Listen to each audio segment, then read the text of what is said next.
Okay, I'm ready now. Usually it's up here, right?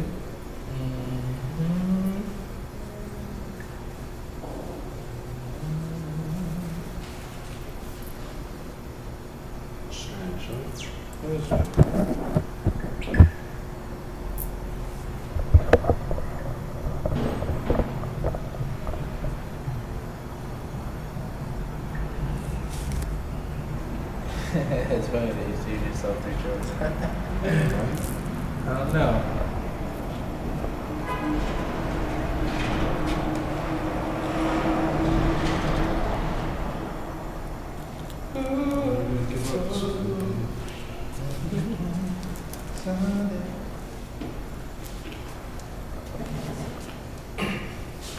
Yeah, it's supposed to be like.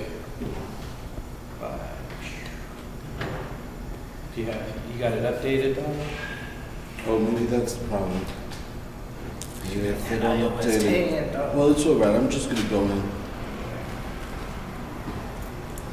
Well, here you go. You don't need it? Nope. Okay. Alright, so we were talking about culture and cultural appropriation and whatnot. You were speaking about your experience as a Buto dancer and the decade-long immersive education you gave yourself in Buto, and the fortune you had of being able to speak with some of the foundational members of Buto, and how deeply you pursued it, not just as a cultural expression, but as a philosophy, as a concept. It wasn't just aesthetics for you. But you also acknowledged that all of this study never actually made you a classical Buto dancer, that you are not a part of the orthodoxy of Buto, even though Buto was the gateway through which you found your specific voice. You know what I'm saying? Now, usually artists do this with European culture, and they learn the world and learn to express their voice through a Eurocentric lens. But we don't speak about the Eurocentric lens as being an appropriated lens. Even if we are artists of color, you know what I'm saying? We see the Eurocentric lens as being the art lens, you know what I'm saying? To me, that is one of the tragedies about racism in our culture, is that we tend to marry race and culture as one and the same thing. And we tend to think of all cultures as ethnic, other than European culture, which is normal. That is a devastating combination for people of color, because the only way you can be normal is by being Eurocentric. And then whatever lens that you look at the world through, if it doesn't match your biological legacy, if you don't look like you're from those people, then you're just as bad as a European appropriating their culture and using their lens to find your voice, which unfortunately, because of the history, is problematic. Because of the history of how Europeans have looked at other cultures, taken aspects of those cultures and usually made caricatures of them, belittled them in some way, because once again European culture is the only normal culture. So all the other cultures are either strange or comical, are either taboo, or can be easily dismissed as being superstitious and primitive. You know what I'm saying? This is one of the main reasons why I'm doing Soul School is because I feel that European culture is not the only normal culture to us. I feel that there is a lot of contemporary American culture that is in fact Western Central African, but has been appropriated so long by European culture that we think of it as being a part of European culture. Like we think of tomatoes as being a part of European culture. But tomatoes didn't show up in Europe until after Europeans made contact with the Aztecs. Potatoes, which we think of as Irish, Europeans didn't get that until after they got in contact with the Aztecs as well. You know? Things like rice, things like spaghetti, very basic ideas that we think of as European. Really, we only think of them as European because we are looking at a European appropriation of another cultural expression. And we ignore the ethnicity of the former for the normalcy of the latter. You know what I'm saying? And it's a tragic thing because not only does it dismiss the cultures that made these huge contributions to our present day culture, but it also makes it so that our present day culture feels they have no connection to these exotic, destroyed cultures. And then on top of everything else, the idea of being orthodox, of being the same as another historical cultural expression. The fact of the matter is that European culture has not been the same since the 1700s.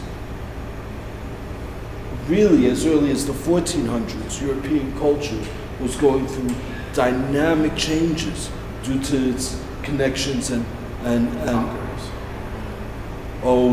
whether you talk about the Ottomans that came in early in European culture and for 800 years moved North African culture into a very European space.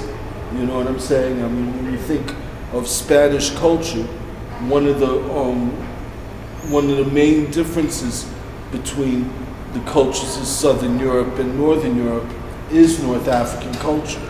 You know, North Africans ran Spain and dominated much of Southern Europe for a long time. But North Africans also dominated Western Central Africa for a good period of time. These types of dominations meant that culture reverberated all across. I think that orthodoxy is impossible. I think that... Hey, come on. No, I gotta take this back. Okay, cool.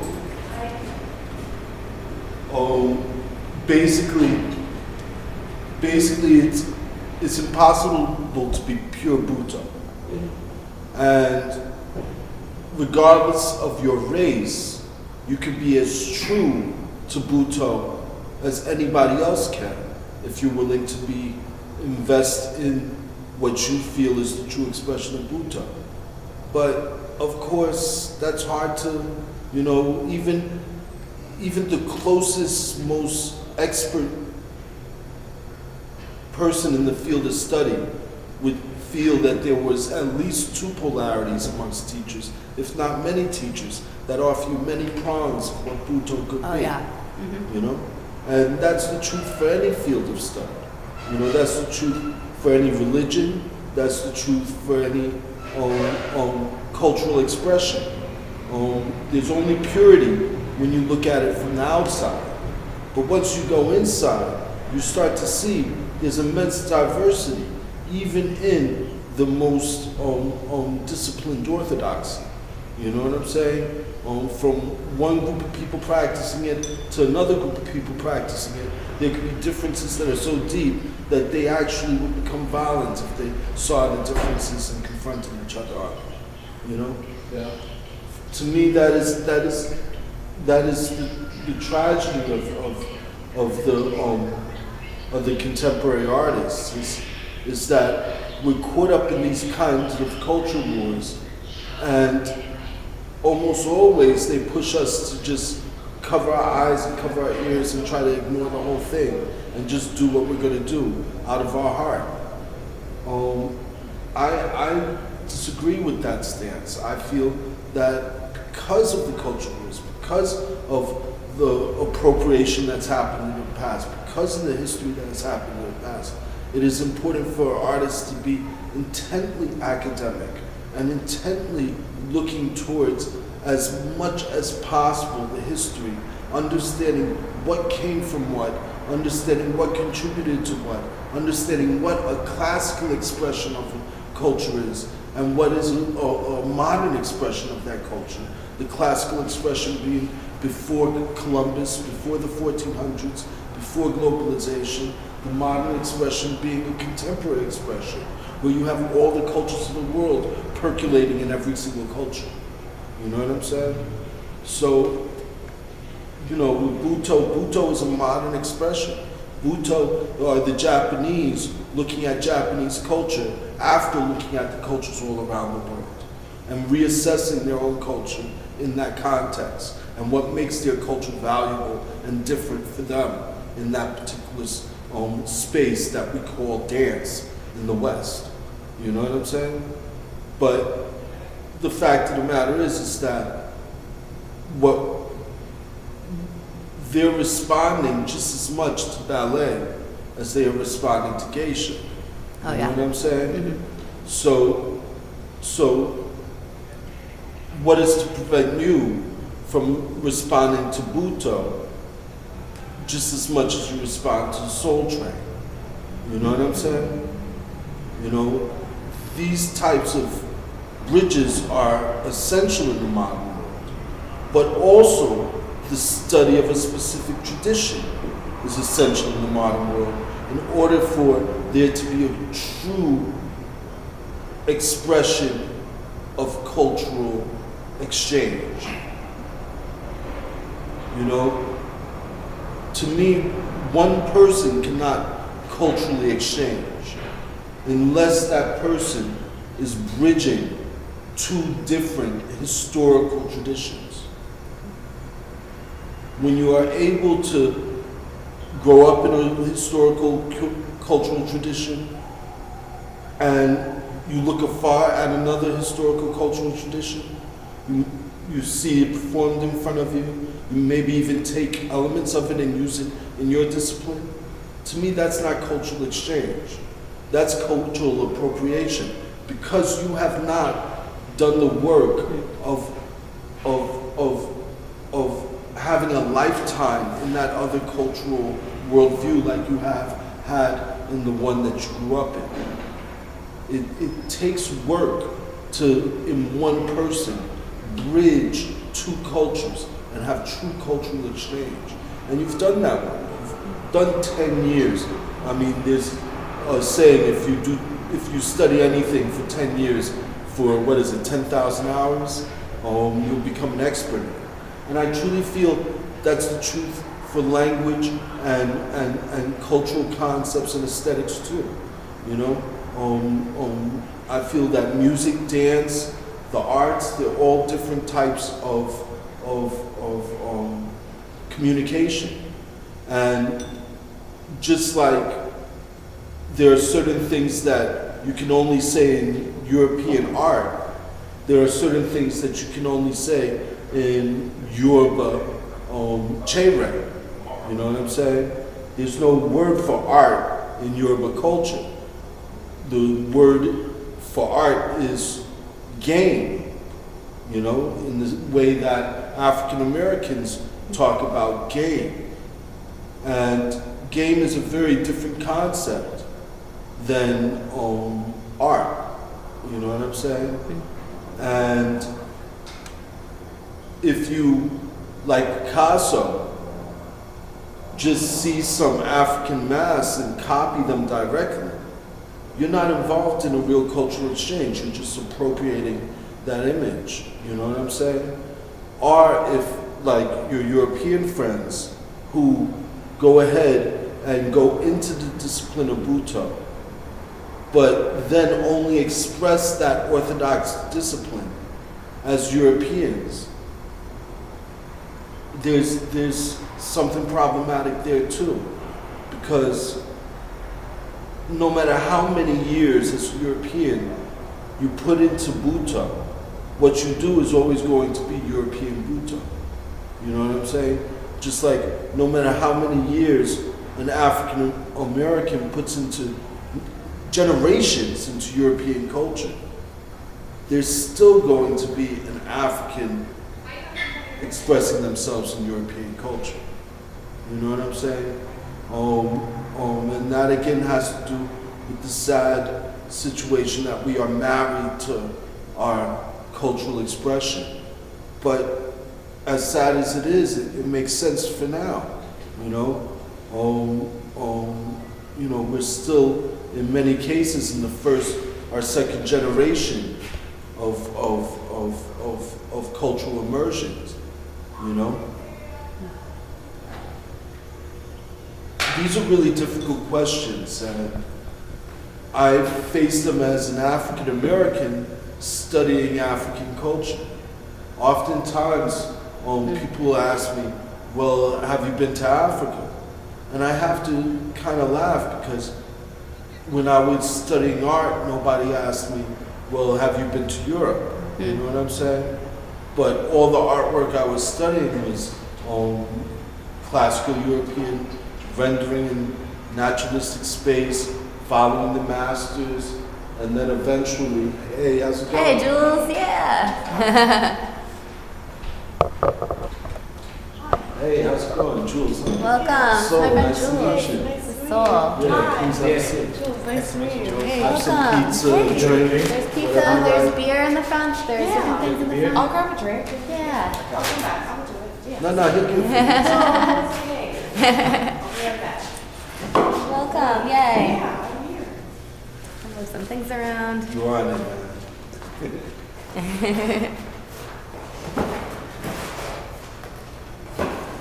Cool.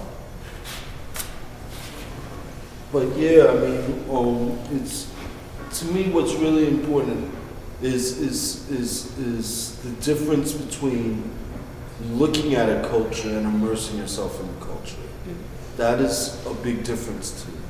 And, you know, going to classes over 10 years, studying with the masters in that tradition, that gives you a root in that culture that you couldn't have otherwise. You know, it just is impossible to get any other way. You spent a long time with Non Grata, right? Yeah. Thanks. Do you think of Non Grata as working out of a specific tradition? Did you feel it was a specific orthodoxy within our world? Yes and no. I feel that Non Grata actually has kind of created its own environment, you know, and I feel like that's actually like one of the essential aspects and kind of like rules of Non Grata is like to create your own space, create your own environment. And the way in which collaboration is probably the most essential part to Non Grata. I feel like they've actually kind of pioneered, especially for Northeastern European culture. Like they've definitely pioneered a sense of Unitarianism in like art as, and I think they view art more of like a breed than like a certain demographic or a certain color, because you know also the essence of Non Grata is immersiveness, you know, collaborative immersiveness. So it's like we travel around the world and we'll go to Cuba, we'll go to you know, Asia, India, wherever, but wherever we go, we connect with the locals. We learn about the local traditions, the local histories, and then we utilize that information in an exchange to create concepts that that allow for multicultural and multi-perspective gain to happen, you know.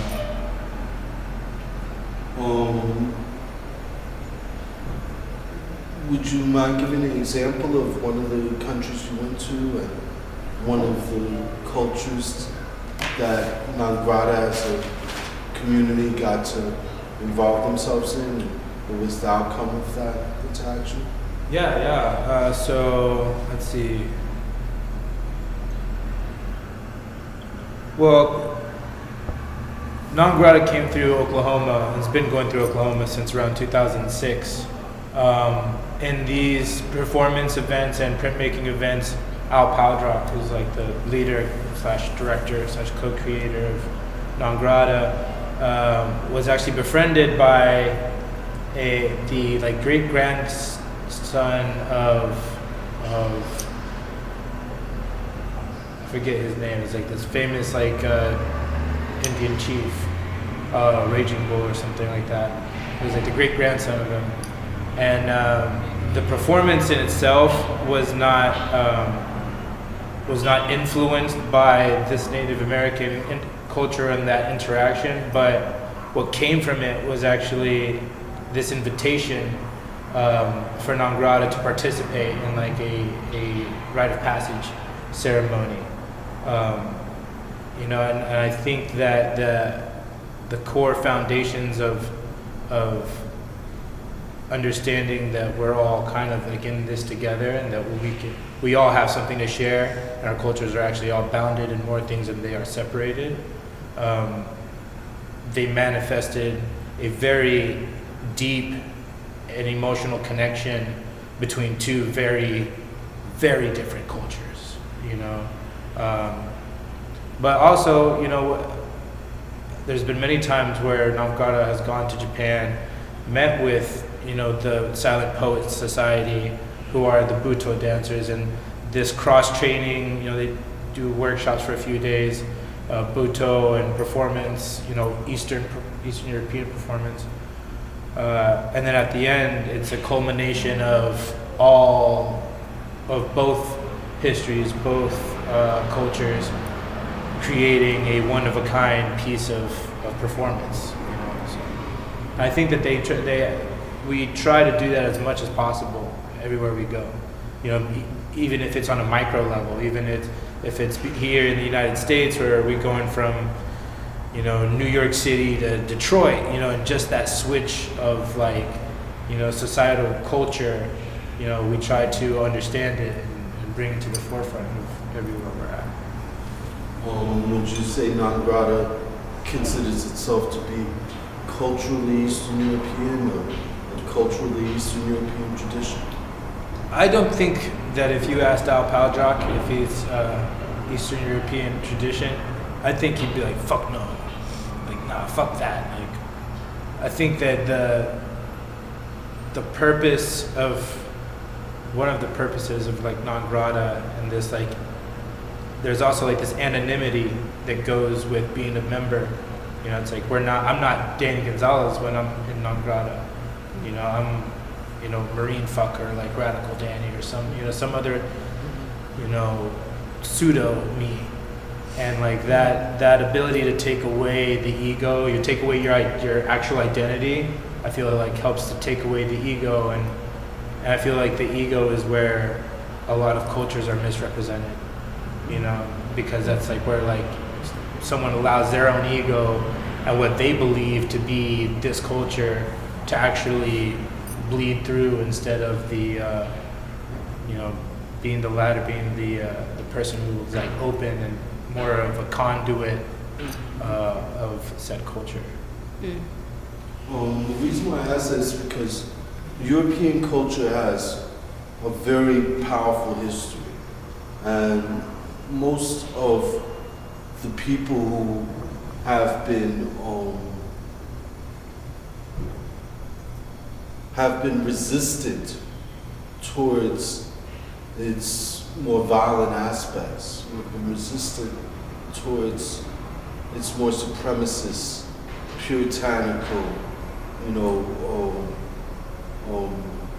judgmental aspects, like science, the fight that science had to fight in Europe, from Galileo, and, folks who just wanted to acknowledge their observations of the natural world, and how deeply conflicted with the power structure. Like we see today with Trump, where just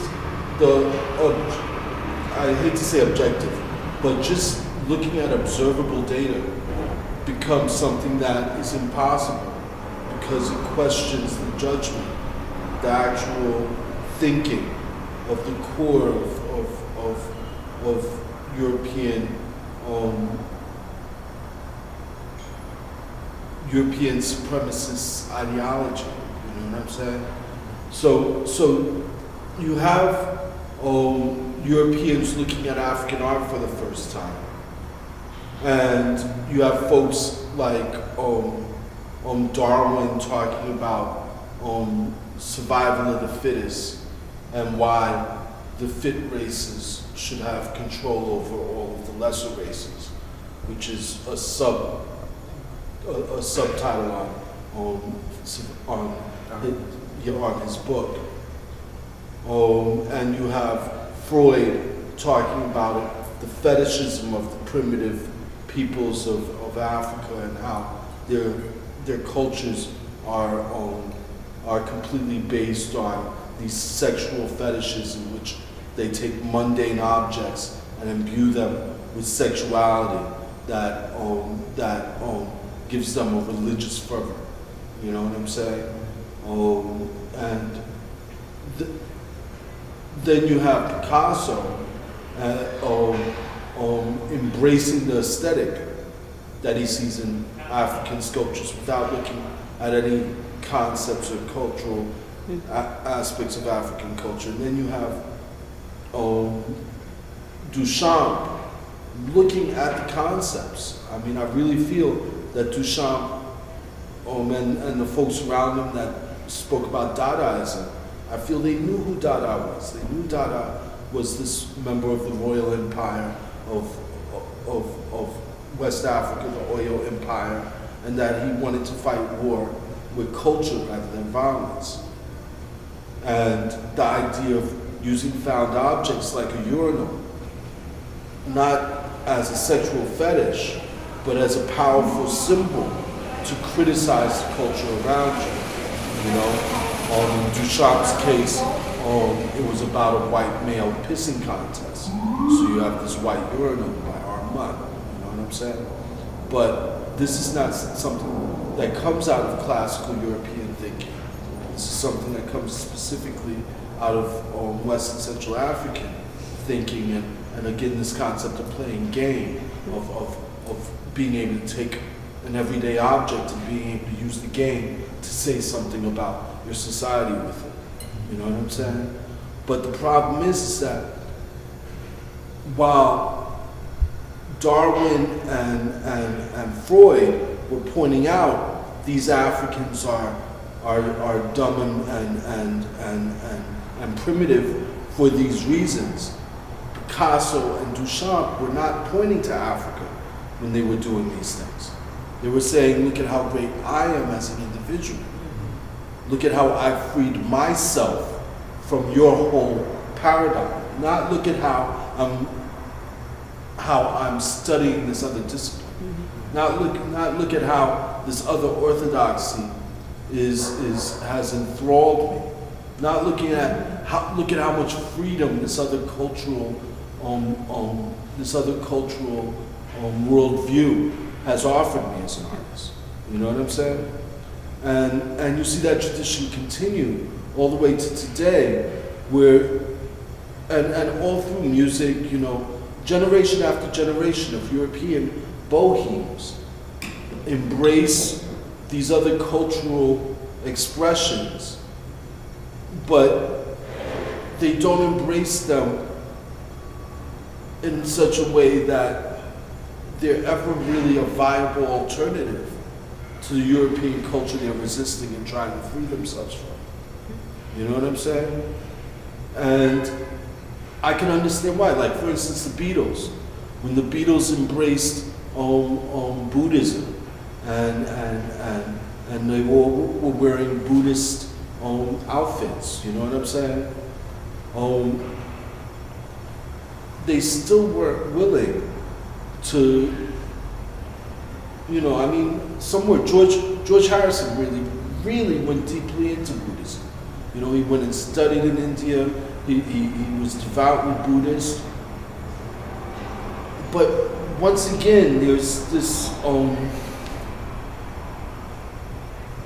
almost resistance to take that worldview and look at your own culture through that worldview and find a way of having the two be as one within you. You know, it's like George Harrison felt that he could somehow avoid being European if he delved deeply enough into becoming a devout Buddhist. And, you know, that's one of the reasons why I want to do SCOOL, is because I myself embraced Yoruba culture. You know, I was initiated into Yoruba culture. But I don't have, I have not wanted to, nor do I think I could ever become a Yoruba person that grew up with Orisha, grew up in West Africa. And to be honest, because of colonialism, I think it's impossible for any Yoruba, even folks that grew up in Cuba with parents that spoke Yoruba, folks that grew up in Brazil with parents that spoke Yoruba, folks that grew up in Nigeria with parents that spoke Yoruba. All of these places have living Yoruba culture, but none of them are the Yoruba culture. And all of them represent worldviews that are similar to each other, but each one different.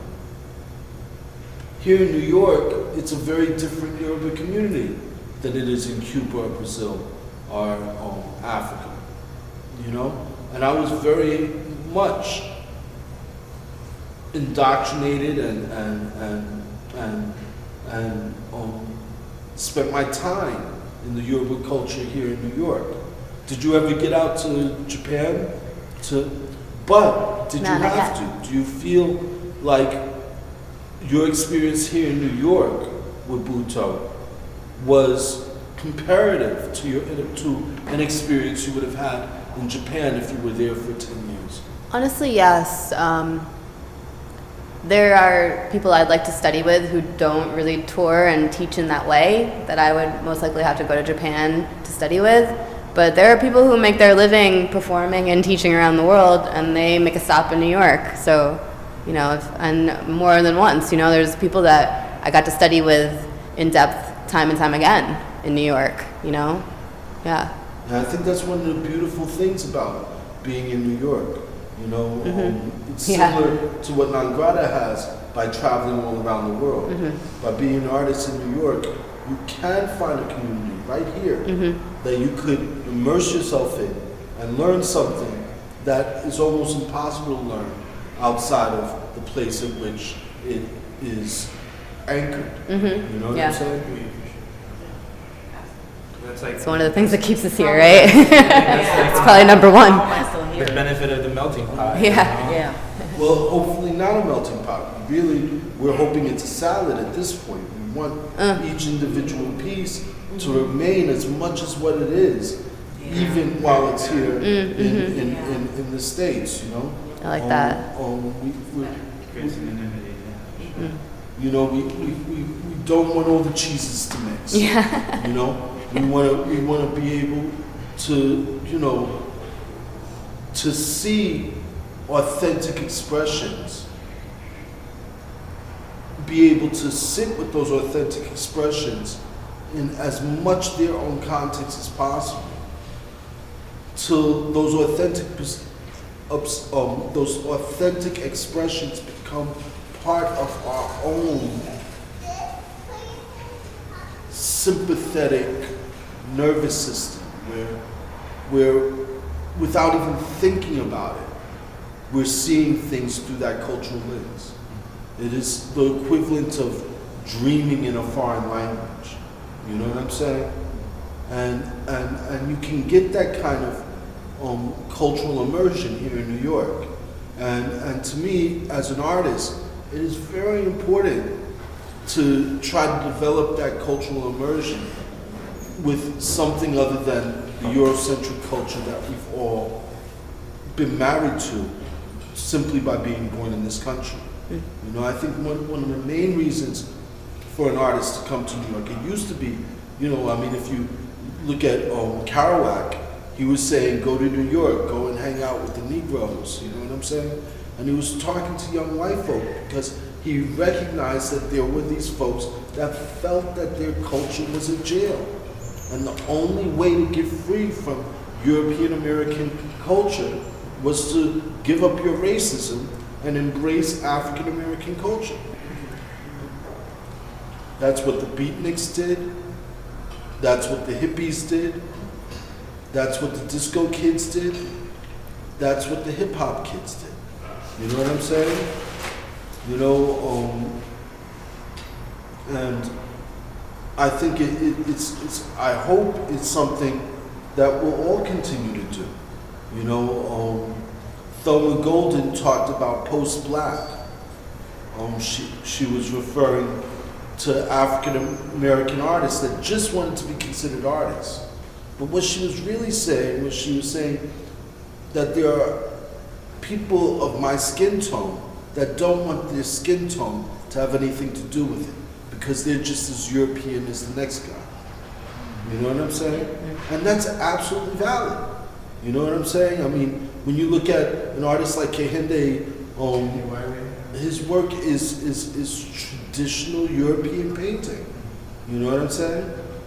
You know, and I could see him feeling like, you know, it's wrong that he shouldn't be considered right there along Rockwell and, you know,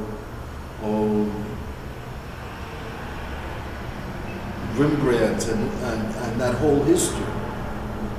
But by doing African Americans in that context, he's almost freeing that whole genre. You know what I'm saying? I often think that he's doing more for Renaissance painting than Renaissance painting could ever have done for him or hip hop. You know, and then you have more conceptual artists that Thelma had fought for.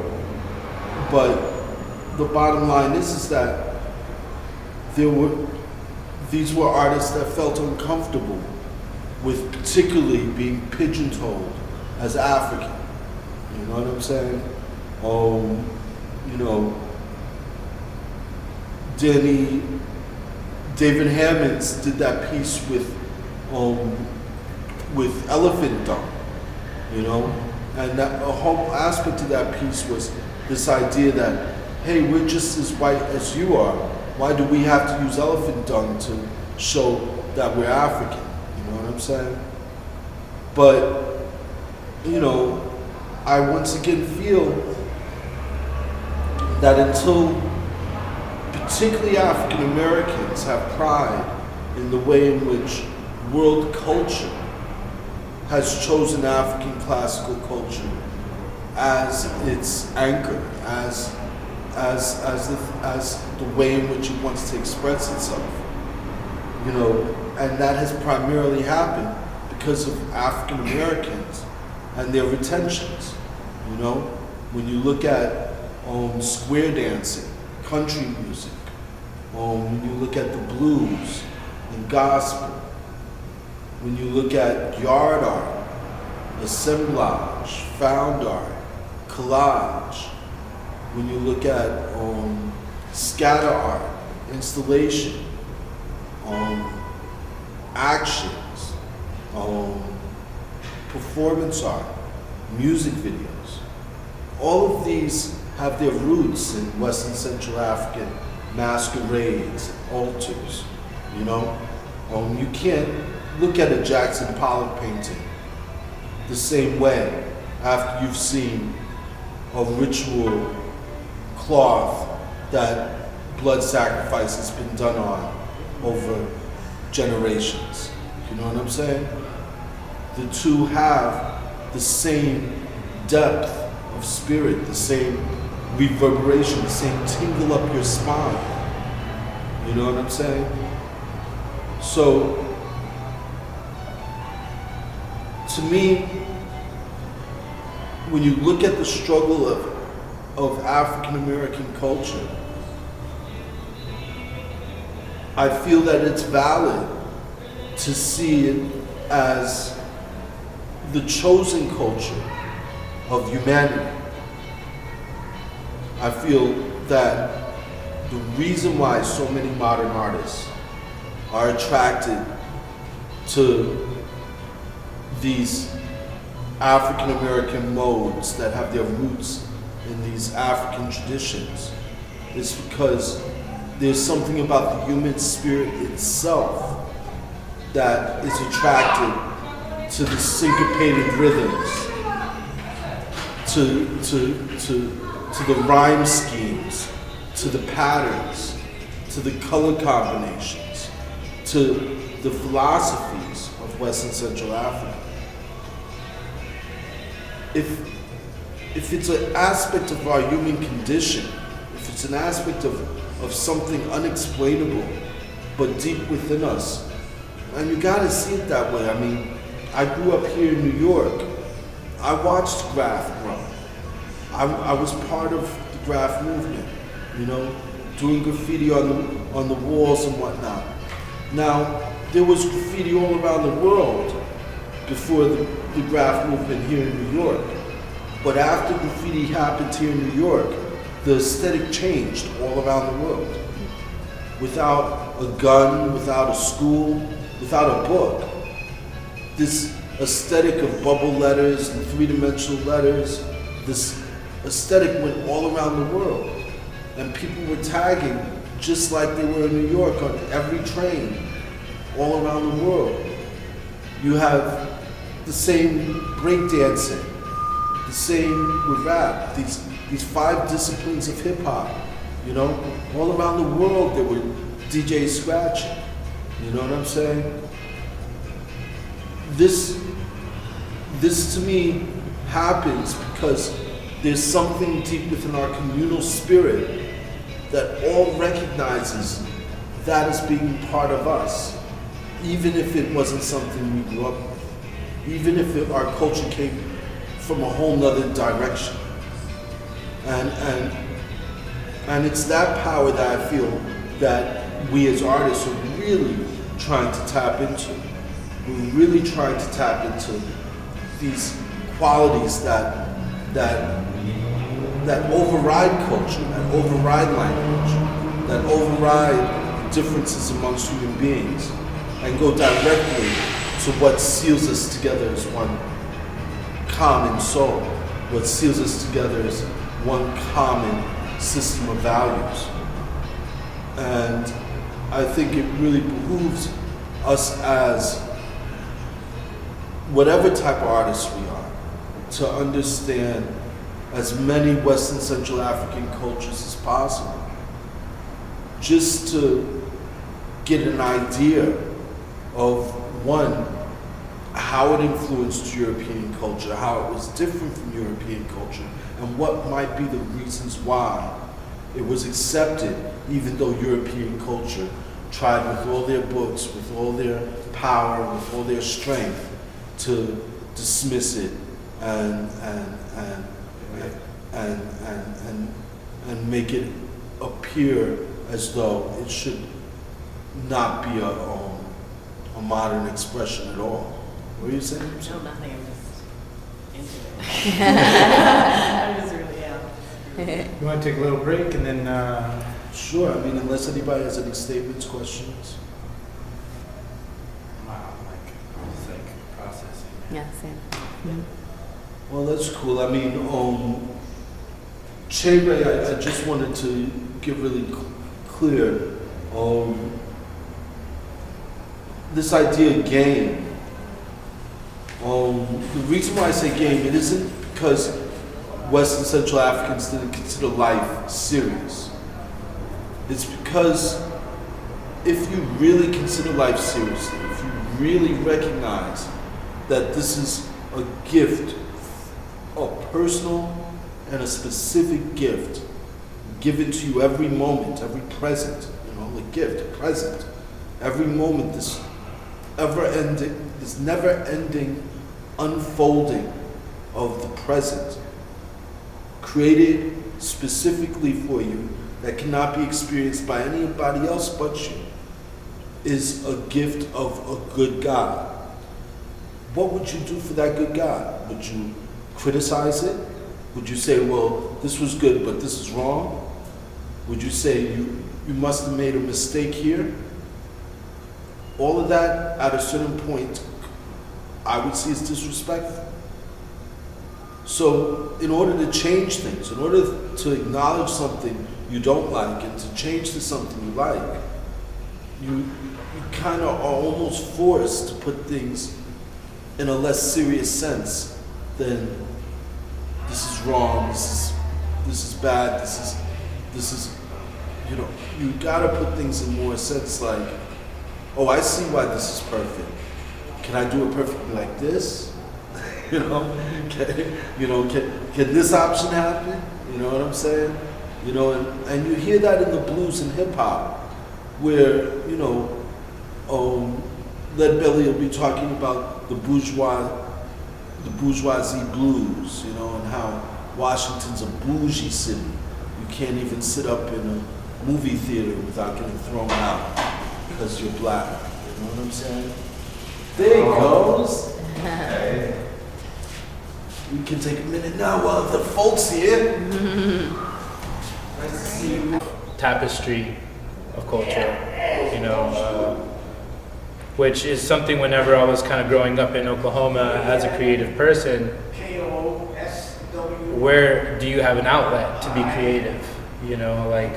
Graffiti culture didn't really hit the Midwest until 10, 15 years after it was already kind of like a mainstream thing here in the East, in these kind of more progressed cities, and that's kind of the reason why I feel like a lot of Midwesterners leave, to kind of find that niche kind of community in which they belong, which is something that I did. I came here because, who's gonna, no one in Oklahoma, when they see me get naked and light my body on fire, to them it's like, oh, this is very satanic. They bring this very hyper Bible Belt view perspective to the arts, so it's a lot harder to be accepted and or received well, because it's you have to kind of put into account the people who are watching you are very indoctrinated into this religious perspective, and so that religious perspective stops a lot of creativity in the Midwest, and these opposite of this flourishing creative culture, you have the kind of oppressed and controlled culture of creativity, as well as saying in the Midwest. Even in our painters and the type of art that comes out, it's if you want to be a celebrated and well-received artist in the Midwest, well, you better be fucking good at painting cows and horses and cowboy scenes and shit like that, because that's what people understand as what art is, And here in New York, it's the opposite, because you have so many, all the countries and all the mediums are here, and they're easily accessible, so it's kind of no way that you really are alone or an oddball in this city.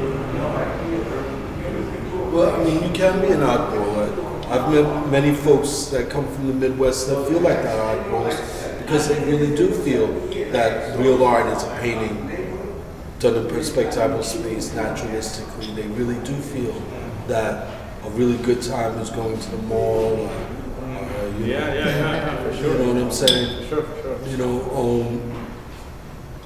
like I was saying before, you know, there is a commonality that brings us all together, but that commonality isn't homogenous. You know what I'm saying?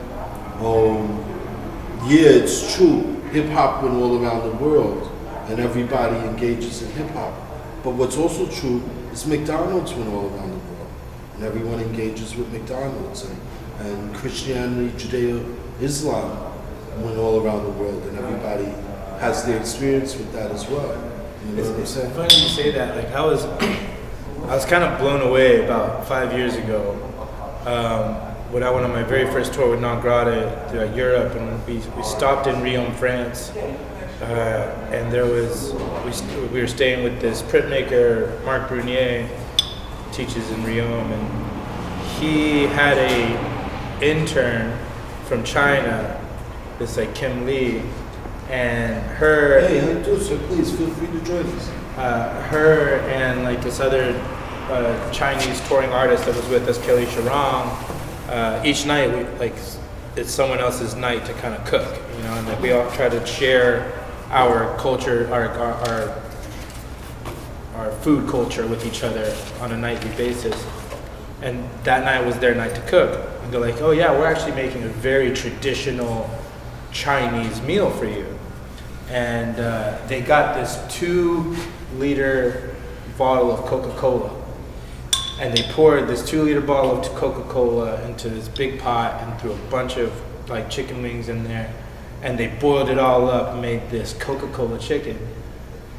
And I was like thinking to myself, Coca-Cola, this isn't Chinese culture, you know what I'm saying? And I was like, how is this a cultural dish? And I was asking them, like, well, actually Coca-Cola has been in China since Coca-Cola started almost 100 years ago, you know? And it's like, and it's especially after the war and everything, like it really manifested itself into China, and the Chinese people took what Americans were using as a refreshment, you know, and used it in their culinary, you know, experience. And it's been there for so long that it's actually become a part of Chinese cooking, culinary culture. Well, I mean, that's. I think they have a good point. I mean, just like the Italians, you know, with spaghetti and tomato sauce, you know, the Chinese never would have thought to put tomatoes with spaghetti, and the Aztecs never would have thought of the Chinese noodles, you know. So, you know, you do have this point at which a culture can take something that is very anchored, very rooted in another cultural expression, but use it in such a way that is novel and completely reflects their own cultural perspective. Yeah. You know what I'm saying? Yeah. And, you know, I think that is one of the reasons why I'm doing Soul School, is because I want to offer some of these worldviews, some of these aesthetic concepts that we do not know about, that we're not being taught about, and put them into contemporary artists' vocabulary so that those artists can now riff on those ideas and use them within the context of their own personal mix of culture. You know what I'm saying? You know, I feel one of the richest things that particularly Yoruba culture has to offer people that other cultures don't really focus on is this idea of patterns, our signatures, our algorithms, simple pairings of characteristics reflecting a whole iconic archetype. You know what I'm saying? So you look at Yemoja. Yemoja is salt water. Her colors are blue and white. Her numbers are 7 and 8. Her parts of the body is the buttocks and the breasts. She is the identity of motherhood. She is the owner of rules and regulations, the reason for governance, the concept of evolution, the concept of change and adaptation to new environments. You know what I'm saying? So this is a list of characteristics all chained together that give you a glimpse of a character, but the character isn't necessarily a human character. The character isn't necessarily an animal or some living creature. The character isn't even an environment like the ocean, you know? The character is something that transcends environments and transcends characters and expresses itself in many different ways, in many different parts of our experience of reality, you know? So you get someone like Chango, and Chango is, you're Bablo Risha Chango? I'm Chango, but I'm not a practicing Chango. I was back in the 60s. Oh, Yeah, and then I fell out. Chango didn't want me around anymore. I had my necklaces and everything. I had my. You're a Lakey? Yeah, I was playing drums, the bata drums. Yeah, yeah. You know, I was in Cuba with the abacua. Oh yeah, Abacua is the Yoruba, right? Abacua is it's a different sect, right? Yeah, exactly, from Cameroon. Yeah, and I've been around here 70 years. About 73 years. And I'm from this neighborhood, right? And then I went to Cuba in 1963 Wow. with a group of students over there. The travel band, the Yeah, United this States was travel right band to after- Cuba. this I met was right Fidel after Castro, the- Che Guevara, and I was caught up with the drums. The reason that I went there was I said I wanted to learn the music, and you know, I'm a Puerto Rican. Caribbean. Yeah, and I'm a percussionist, and I there was a guy named Marcus Gordon, who's one of the great percussionists of New York City, unknown. Yeah. You know, except if you talk to the guys who played the batas, they'll tell you he's one of the first guys. We brought that culture from Cuba here, and we made the drums out of big blocks of redwood and stuff, big blocks of chopping and everything. Yeah. And I was part of that group. I played the ototole. But my problem was that I was with drugs. See, and But at the don't like time, drugs. I'm curious, were they dealing with Anyan? Were they making sacred bata? Or? Yeah, they weren't cured yet. They weren't like blessed yet. Oh, that's what I'm saying. Right? No, they weren't blessed. By Anyan. They got blessed after a while. Wow. They got blessed. They became that. We didn't play them no more, except for I'm trying to remember the word.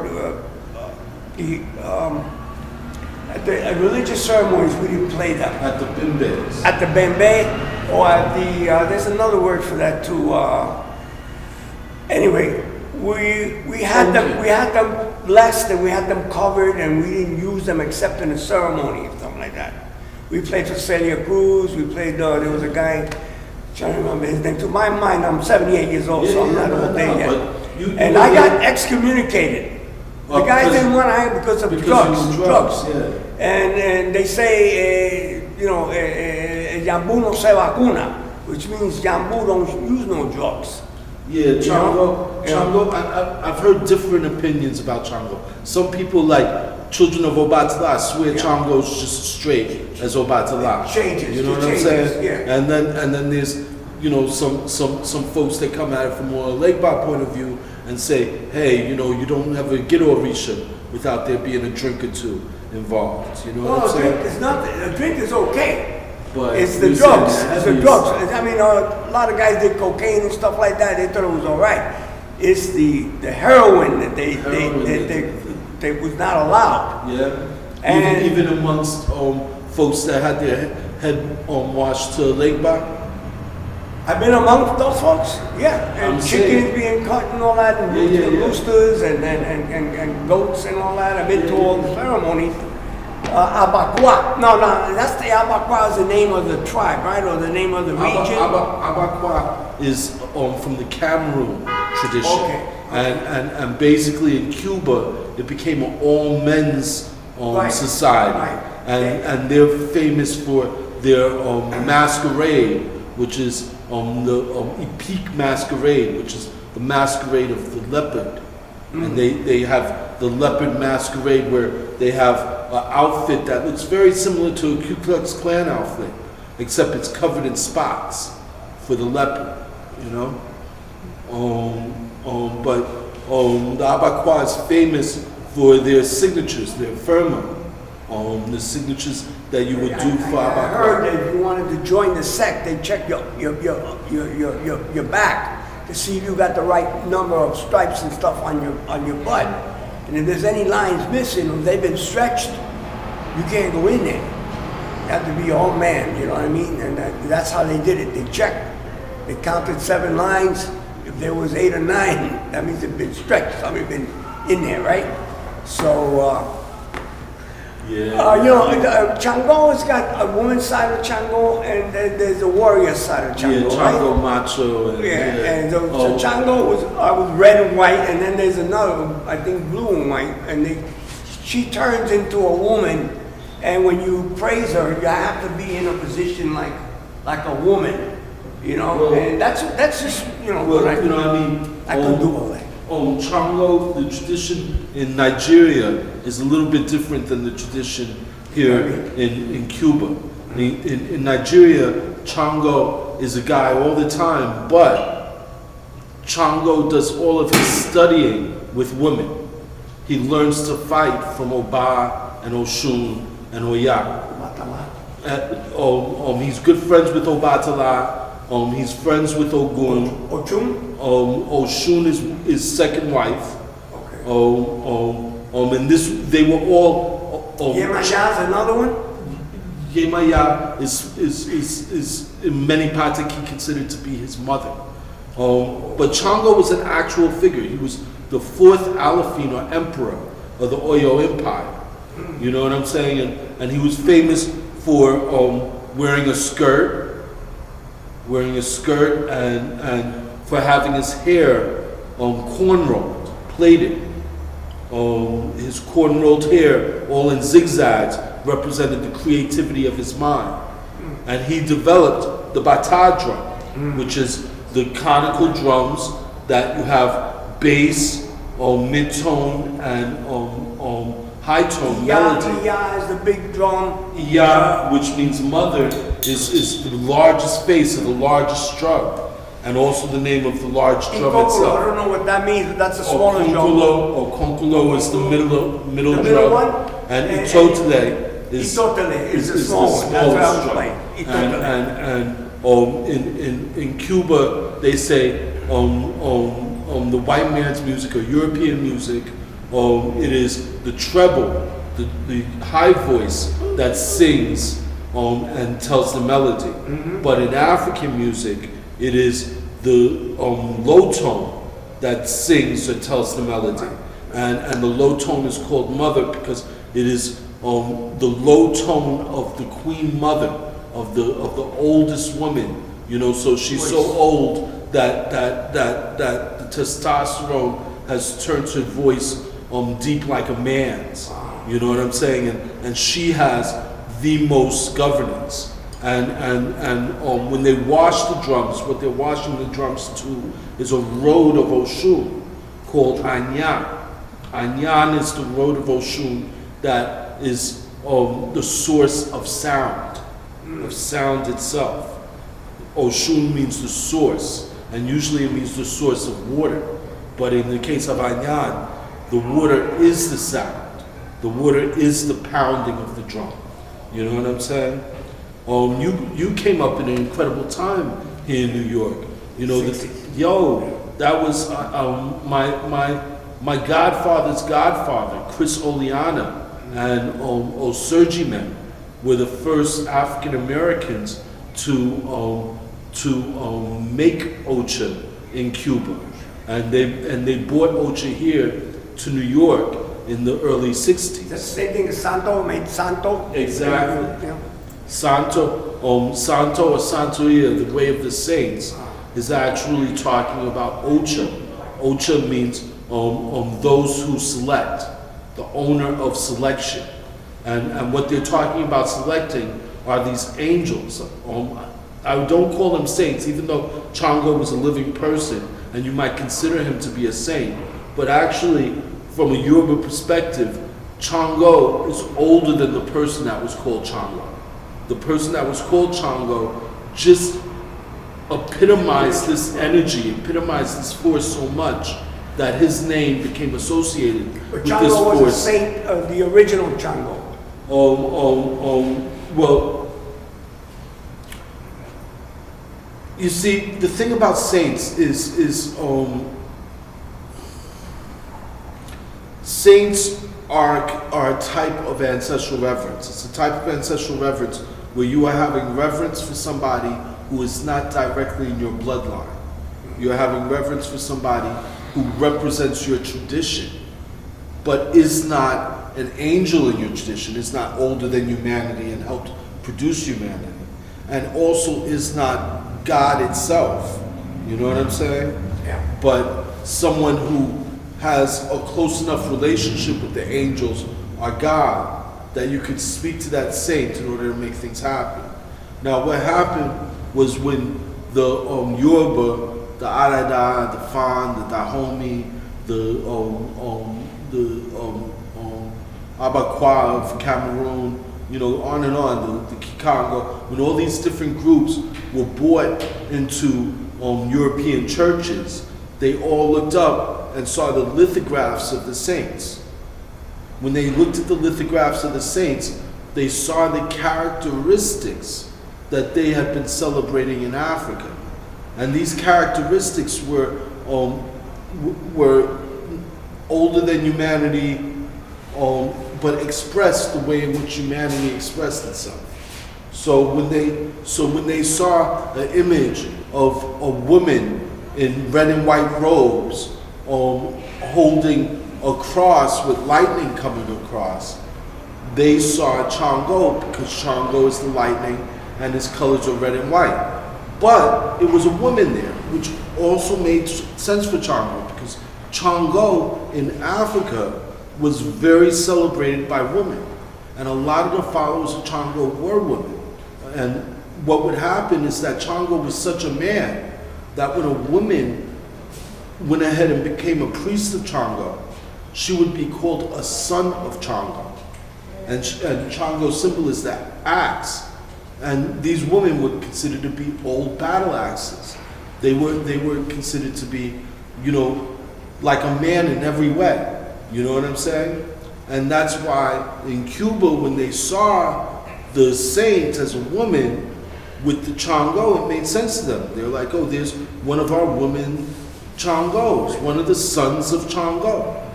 But of course, in European culture, this mixing of sexes had certain connotations.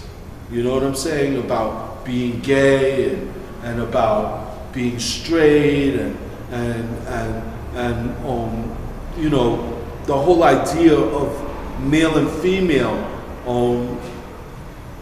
seemed to be completely separated in a European perspective. From a West African perspective, male and female were energies we all have. No matter how masculine you are, there is some aspect of you that had female energy to balance that.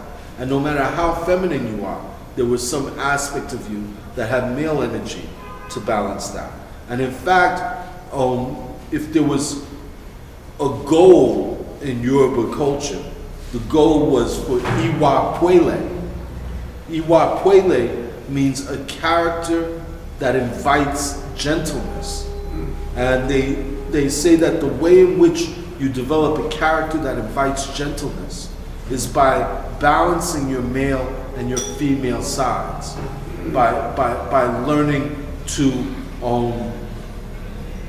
act like a woman but think like a man. You know, to enjoy the gentleness that women enjoy, while being able to establish yourself and do what you need to do like a man does. You know what I'm saying? And it's very simple. It's very similar to the concept in European culture of a gentle man. You know what I'm saying? This idea that, yes, you're a man, but you are schooled by society in such a way that softens your antisocial male issues. You know what I'm saying?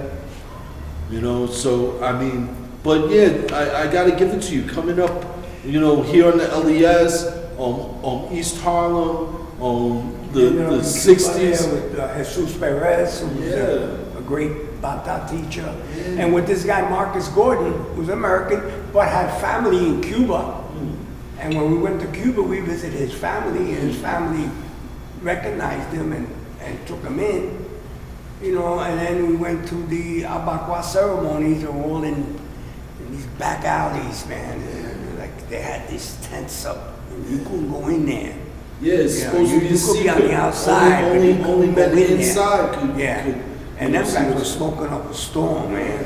They were smoking. Their eyes looked like maps, man. And I took a poke one time, and I couldn't find my way back to the hotel, man. I had to walk up 16 flights to get to my room because in Cuba, the elevators weren't working that well, right? I was on the 16th floor. I had to walk up wrecked, man. You know, I think it was one poke. And then I had to go about 6 or 7 blocks, man. I was a zombie. You know, and I said, I'm not doing that no more, right? Yeah. It turned out 30 years later, I'm like, you know, jammed up, you know what I mean? So, and I wish I had in the state that I'm now, because I got excommunicated, like I said. I couldn't play with them. I couldn't touch the drums, you know. This guy went on, and he never recorded anything, but he was at the bass, you know. He played the iya, and like you say, he carried the deep stuff, that bass stuff, you know. And he's about 80-something years old now. He's still alive. He's in San Francisco, and I still call him every now and then. Yeah, the orthodoxy of the Yoruba sometimes gets on my nerves, but it's a lot freer than Catholicism. How did you get into the study of that? Because you have an extensive knowledge. I can see by the way that you express yourself. Well, what made you want? Are you African? I mean, are you American African, right? I get your question. I mean, of course, we're all African. The human race is African. But my particular history, my father was half Cuban, half Jamaican.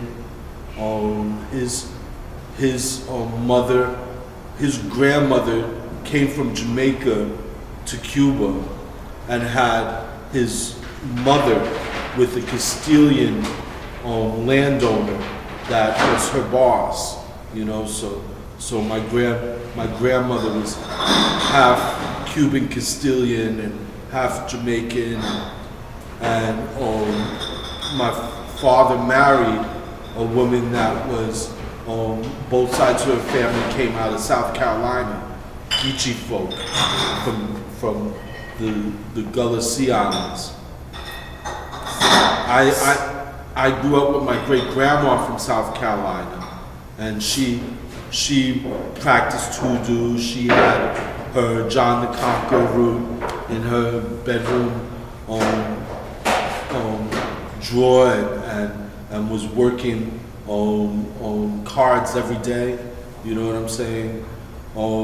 That was her tradition. And I would listen to her. She'd tell me about how two-headed men down south would give you a bush bath and take care of your soul. And I'd be like, what's a two-headed man? And she said, that's a man with one head on earth and another head in heaven. You know what I'm saying? And I didn't know it at the time, but these were very African concepts she was teaching me. You know, my little brother and sister were twins, and my little sister was born after my little brother. So my little brother came out first, but my great grandma always said, you know, your sister's the oldest. She told you to get out and check out the world. And it ends up that, I mean, twins in Yoruba culture are called Kehinde and Taiwo. Kehinde means the one left behind, and Taiwo means the one that was told to go and taste the world. You know, but I didn't know any of this at the time. I wanted to study art, and I thought that it was really important for me to go to Berlin, because basically freshman year in art school is all about German culture. You know, you learn Bauhaus design, you learn Albers and whatnot. You know, and for me, I thought that there were two different economic systems that were basically running the world, which was capitalism and communism.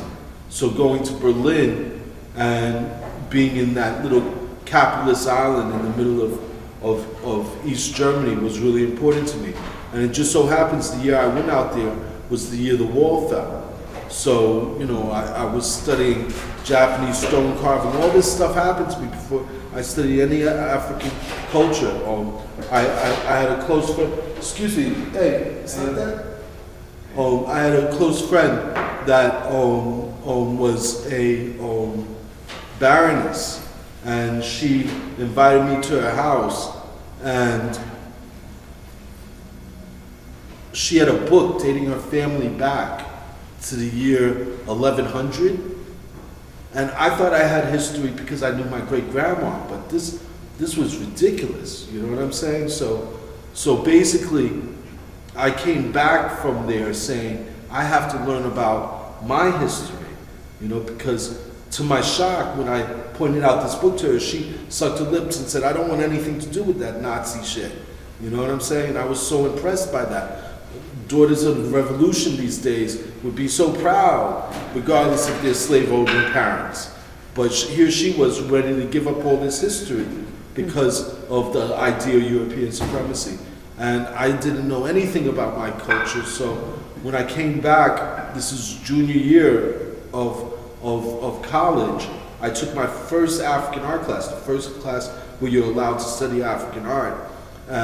And they told us to read Robert Farris Thompson on Flash of the Spirit. And the professor was nice enough to let me know that this was a third generation Yalie whose parents once actually probably owned slaves. And I decided, no, I ain't doing that. I'm gonna go to the Caribbean Cultural Center and find some local folks. And I found this book at the Caribbean Cultural Center by John Mason. Mm-hmm. Now, John Mason grew up like you. He's a little bit younger than you, maybe 10 or 20 years, 10, 15 years younger than you. But in the 60s, he was a teenager. And in the 70s, at the late 60s, he made Ocha for Obatala with Chris Oleana, who was, again, one of these first priests that brought Ocha from Cuba to New York. And John dedicated his life as a priest of Obatala to translating the songs and rituals of the Yoruba from the Cuban origin. So he went and did a lot of studying in Nigeria, went through all the books and started to translate directly these Cuban Caribbean songs, like, for instance, Desi Arnaz used to sing, Babalu, Babalu Aye, you know what I'm saying? But he actually was translating what it actually meant in English. And the power of that for me was that I had been trying to put together this whole philosophy about life and a worldview that was based around this idea that God is good all the time, that the whole of God is good, and that even the parts that people say is sin, are evil, are wrong, are part of what is good God Almighty. And that's what you have in Yoruba Coach, culture. answer your question. You ever hear Ibarabo or Yubara? You know, Yeah. can you tell me what that means? Actually, It's a song, right? Yes, it is. It's- Ibarabo, Yubara, Ibarabo, como Yubara, Elewa, Shorona. That's the thing that's been in my head for 50 years. You know what I mean? Or 40 years anyway. And I never, because we used to play the records, and we played whatever we heard, but we didn't know I didn't know what we were playing. We didn't know the words. Well, that song you just sung is a song for Eshu Elegwa, Eshu Elegbara. Ibaro, I believe means to salute and make way. For Eshu Elegbara. If you don't mind, if you come back next Monday, I'll bring. You're gonna be here? Yeah, I come here every Monday. Oh, okay. If you come back next Monday, I'll be sure to bring my Orino Risha book that John wrote, where that particular song, which is a famous song, that's how the Toking, the Bimbe begins by saluting the Legba. Basically, a Legba is this really beautiful concept when you see the translation of it. Ale means to own, and Ba means the vital energy, the primal energy. And when you look at a scientist like Einstein, and he wrote E equals mc squared, E is actually energy, and E equals mc squared means that all mass, everything we see, is just a form of energy. So when you're talking about the owner of the vital energy, you're really talking about the owner of matter itself. You know what I'm saying? Eshu Elegbara. Eshu means the force that gathers things into balls. You know what I'm saying? And Eshubi means the force that gathers things into the balls is born. Meaning I was born putting things in balls. And the oldest characteristics you see of creation around us is a ball. The first thing that was made on the large scale and on the small scale, whether you talk about a star or a atom, is a ball. You know what I'm saying? There's another one, it goes, Asokarara, Asokara Lube, Asokara Lube, Asokara Lube. Sung it all the time, never knew what I was saying. I'm not sure which Orisha that one was for. It sounded like it was an Orisha. It sounded like it was for Chango, because of the Lube. But I could be wrong. Do you know more of the song? It was like that was sort of the background, that was the chorus while the other guy was doing the prayer or whatever. Then that was Asokara, Asokara Lube, Osikara Lube, Osikara Lube. And I had all those Santeria albums that I no more.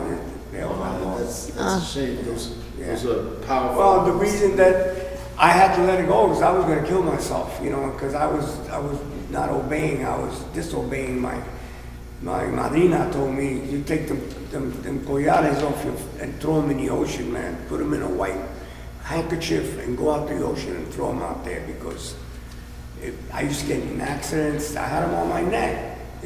I thought I could cure myself, because they got the purification that they do, and you can't do both, man. You're either in or you're out.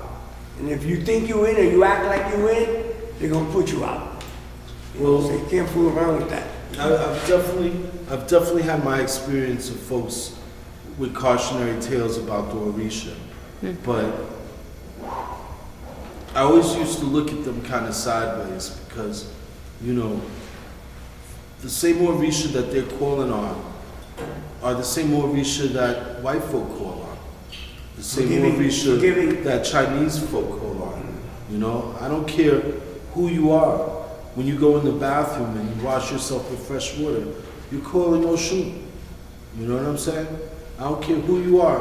When you go outside and you jump into that car, or you jump into that train, or you jump into that truck, you're moving with Ogun. You know what I'm saying? With all of the dangers of Ogun and all the protections of Ogun. You know? The fact of the matter is that Orisha are everyday things. Orisha are what we all have to experience in order to exist in this world. Now, I could understand folks cautioning you about the relationship you were building with Orisha. But the bottom line is that, and this is something I love about Pataki, you know, the stories about Orisha, is that you really get an example of every situation. For instance, Chango goes to Orumila to go and get a reading.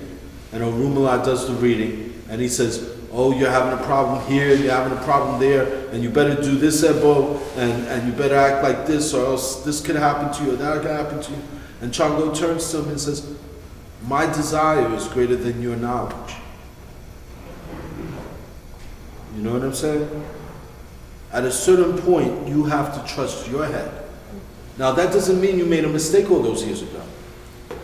People told you what they felt was going on, and you used your head to decide, okay, this is a caution that I'm going to take seriously and I'm going to change what I'm doing.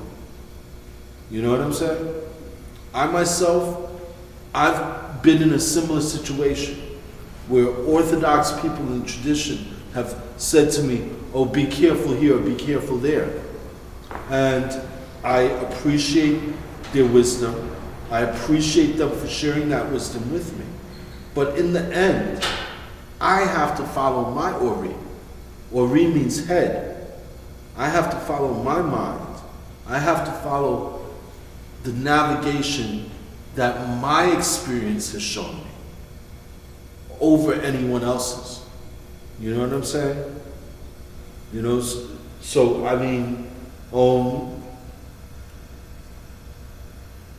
I would not be afraid of developing a relationship with Orisha that was different than the tradition. I was just speaking to this young lady about her discipline in Buto and how she felt that after 10 years of immersing herself in this Japanese tradition of dance that is very deeply spiritually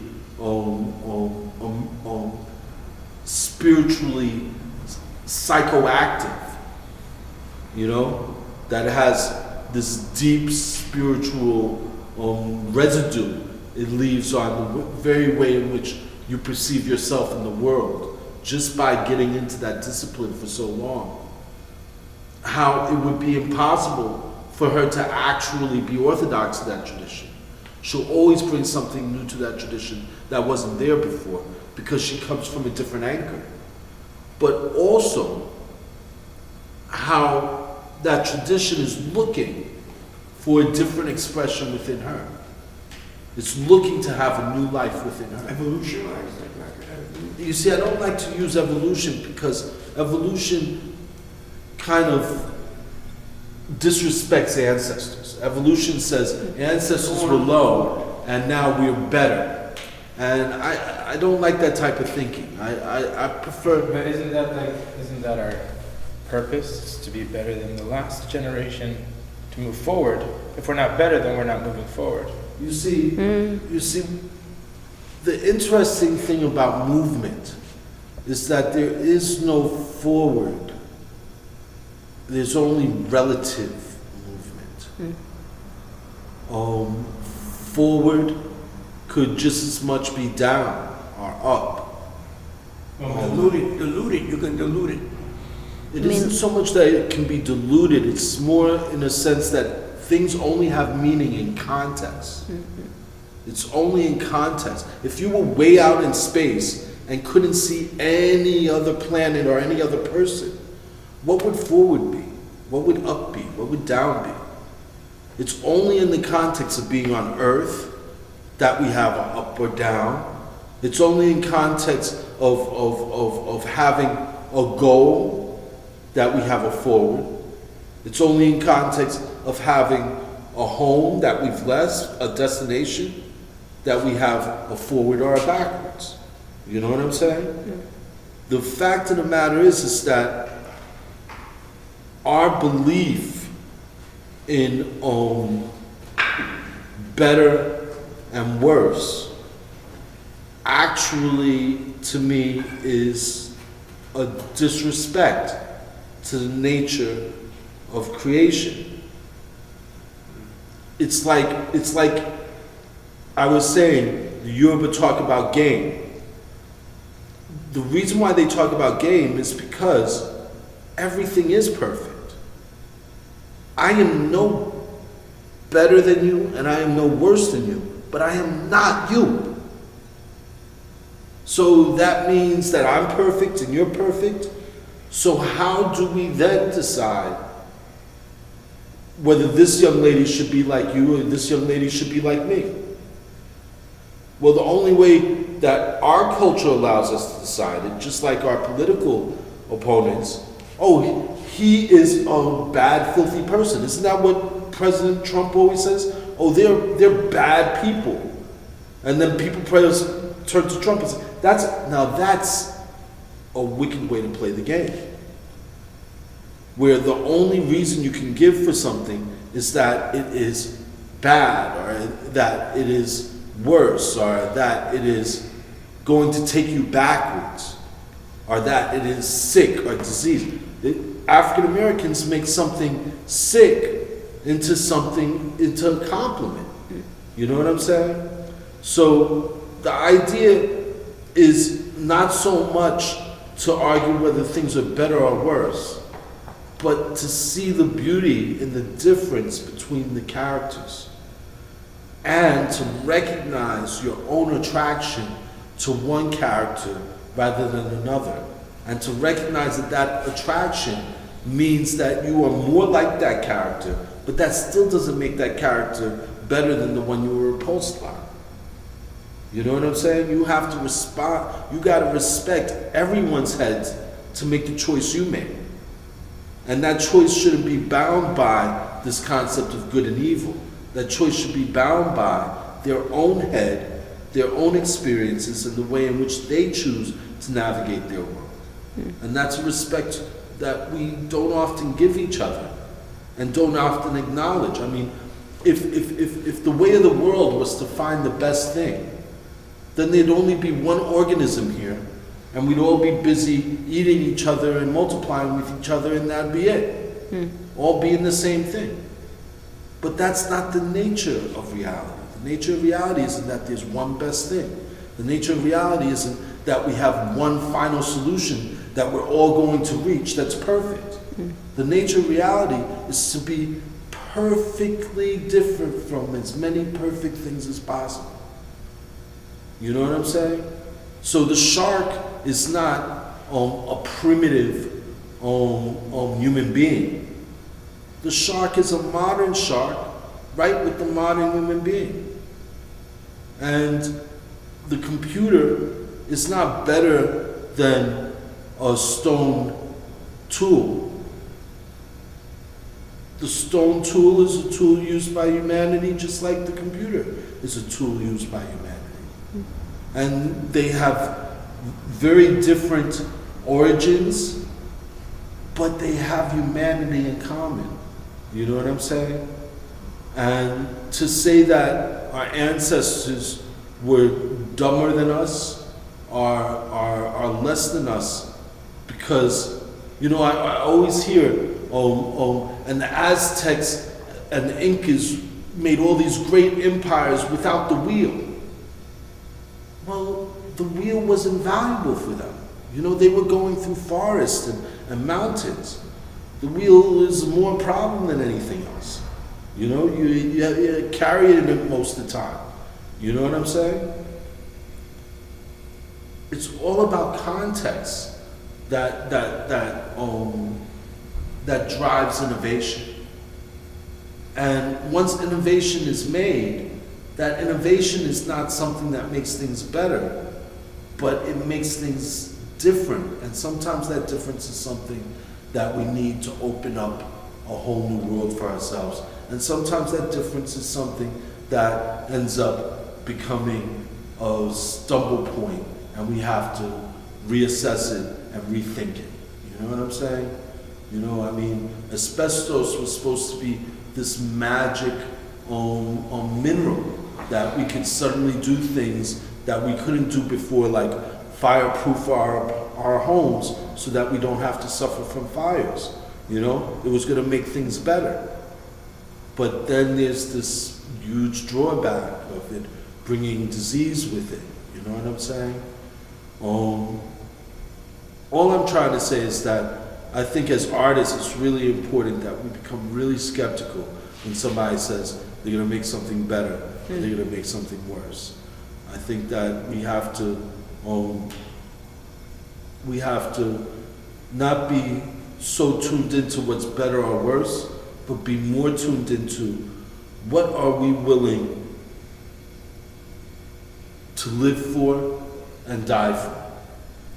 What is the characteristics that are so valuable to you that even if they lead towards your punishment, you'd rather embrace these characteristics than any others?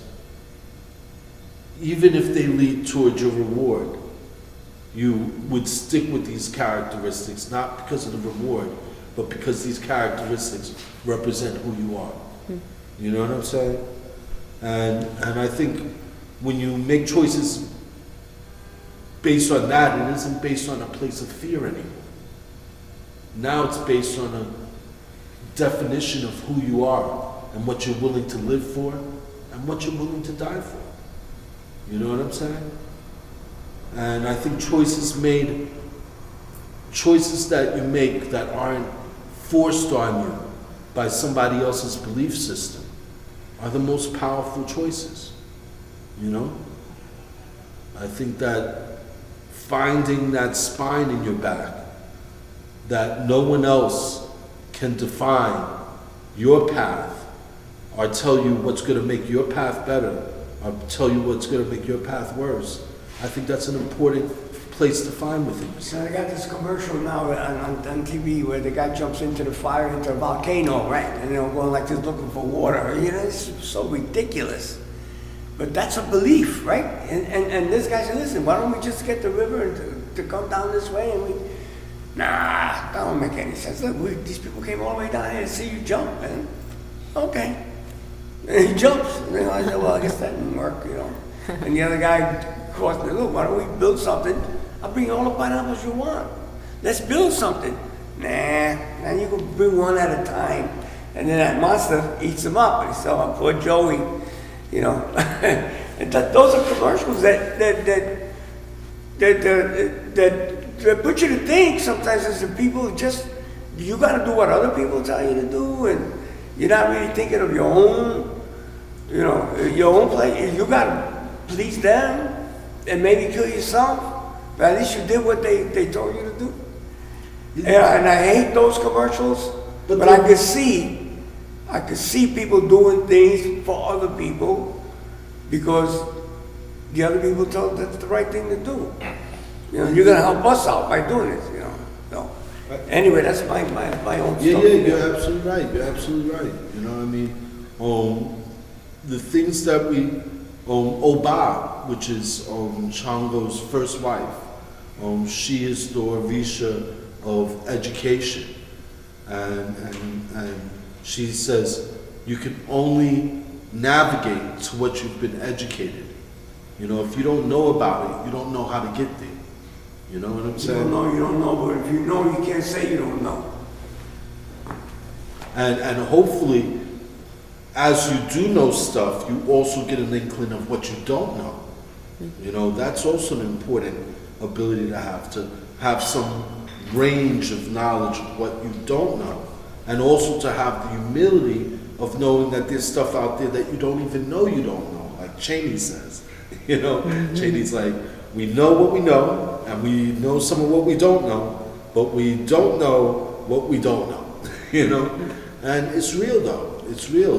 Christopher Columbus knew he was going to India, and when he arrived here, he was so sure he was going to India that it took, you know, a generation to correct it and realize this was America, and we still call Native Americans Indians to this day. You know what I'm saying? You know, that's the thing, is that because everything relies on context, the truth is that it's all true. In some context, even the most blasphemous lie has a truth to it. You know what I'm saying? You know, I look at the folks that are out there talking about the Flat World Society. Flat World Society. Yeah, they Still? yeah, it's a popular thing right now. Cats are standing up and saying, you know, we believe the world is flat, we don't care what you say. And I gotta laugh a little because, again, in context, they're right. Our experience in the world, I mean, the world's flat. You know what I'm saying? You know, you have to fly a mile into space to see the roundness of the earth. And how often are we in that context? You know what I'm saying? We get in a plane even, the world still looks flat. You know what I'm saying? So I think those people just want to be controversial to everybody else. And if you say this is black, well, that's white, and maybe you don't like it, but it's white to me, and I don't care what you say, you can turn blue talking about it, and that's what happens with, this is my opinion, with President Trump, is that people say, he says that's white, and that's white.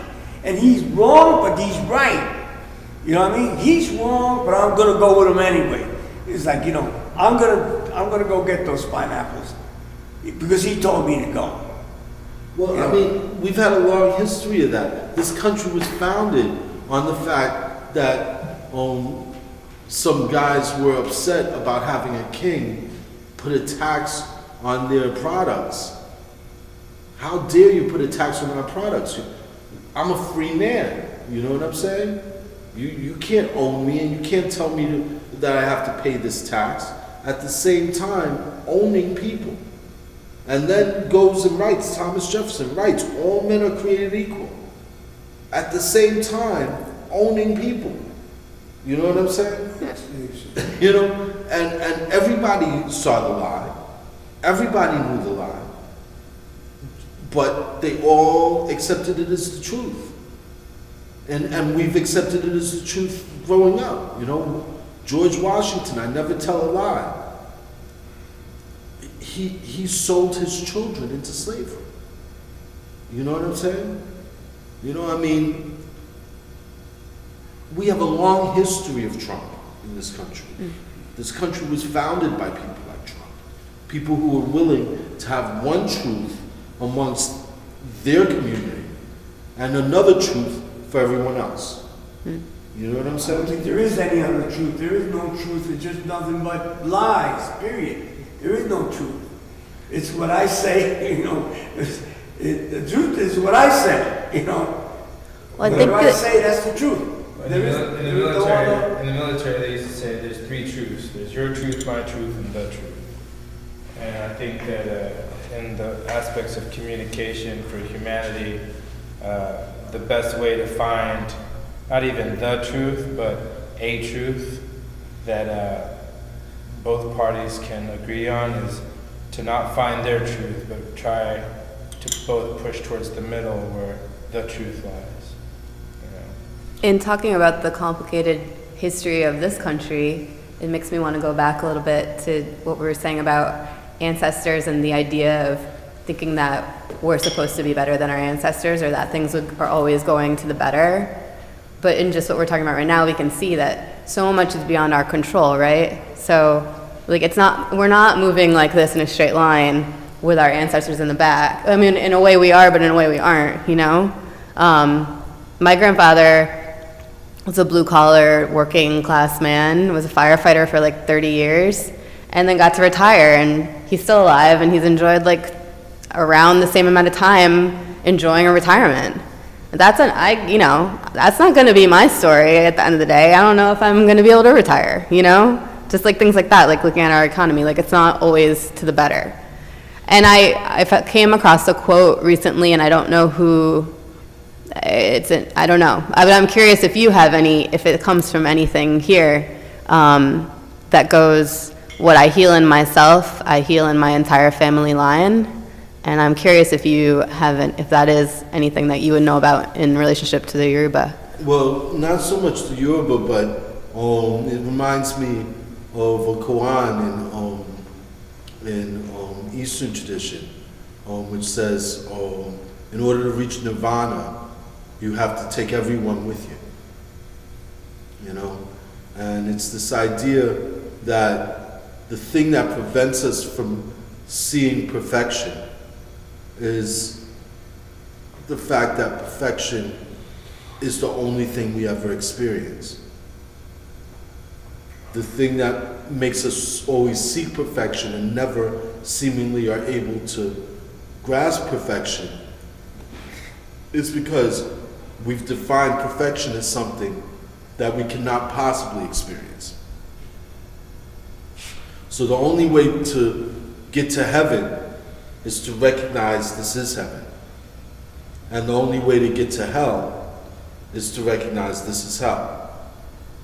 Now that's close to the Yoruba saying where they say, those who know the way to heaven do not know the way to hell. This concept that if you know how to see your life as heaven, you do not know how to see your life as hell. But if you know how to see your life as hell, you can never possibly see your life as heaven. In a real sense, spiritually we're forced to make that choice. Spiritually we're forced to either criticize and criticize and criticize until everything we see is a lie, and everything we see is something that's wrong, and everything we see is something that has to change in order to make things better. Are we celebrate and celebrate and celebrate and celebrate more and more and more so till everything we see is a reason for celebration. Everything we see reflects the beauty and the grace and the perfection of an all-knowing, all-seeing, perfect being creating our present that we get to enjoy. What would you say for your life experience? Would you say that you've experienced heaven or hell? I would say I went through hell and hoping to get to heaven, but I've been through hell already. So I'm just thinking about what Giuliani said. The truth is not the truth. Then what is it? If the truth is not the truth, well, how can you go beyond that? We're all lies? We're all lies. Even the truth is a lie. I wouldn't take what Giuliani has to say. No, I wouldn't either, but I'm saying he said it. He said it on TV. I think it's an important thing to take very seriously. Like for instance, you saying that you've gone through hell trying to get to heaven. Mm-hmm. That puts a lot of weight on me. I feel that. You know what I'm saying? I feel the struggle and the determination in your heart. Mm-hmm. And that is what I call heaven.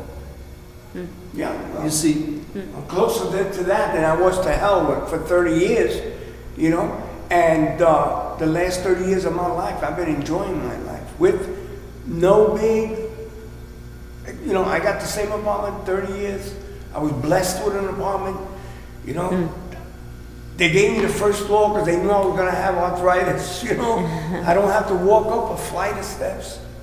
I'm 78 years old. I never thought I was going to get to 50 because by 45 I was burnt out completely, I was on my way out. And I don't want to say a miracle, but an awakening of my own senses said, wait a minute, you're not finished.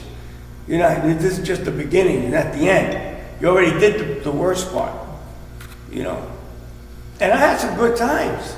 Of course. I mean, I was 16, I was kicking it, man. I had a bar on Avenue B in 10th Street.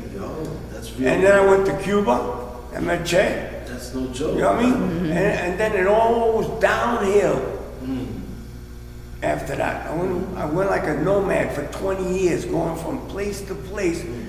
Everywhere I went, there I was. It was me Got that that right. needed some kind of sense of value, that I could still be of value to my family first, right? To my mother, who's still alive, she's 94. And I got a gift, and I'm doing something with that gift.